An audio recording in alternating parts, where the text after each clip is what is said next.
So oh my gosh, I got scammed. So nag-search kagad ako nung hotline ni Security Bank para tawagan ko. Okay, Security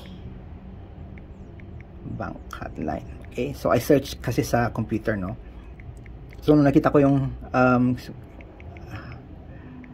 hotline scam. Okay, of course magpapakita yung mga numbers that you could call. So lahat yan tinawagan ko.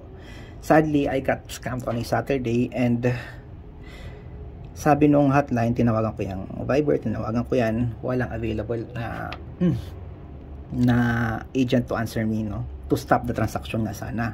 So makikita natin dito sa call history ko, yan, puro Security Bank yan. Hindi ako mapakali, tinawagan ko talaga lahat. And grabe, nakakalungkot lang kasi Security Bank, pero they are not available on Saturdays, no? So try natin tawagan ulit ngayon kung ano yung this one. Try natin tawagan kung totoo yung sinasabi ko. Thank you for calling Security Bank. Our business hours are from 8:30 a.m. to 5:30 p.m. Mondays to Fridays. Mondays to Fridays. If you know the number of the party you wish to contact, you may dial it now. Otherwise, press 0 for operator assistance. Thank you. So, 0. Yun lang, operator assistance. Thank you for calling Security Bank. Our business hours are from 8:30 a.m. to 5:30 p.m. Mondays to Fridays. So, Mondays to Fridays. So, ang galing rin ng hacker kasi nag-send siya ng message on a Saturday. So, even until now, hindi sila matawagan. So, bukas pa ako pupunta ng bangko para to report this and hopefully ma-investigate, no?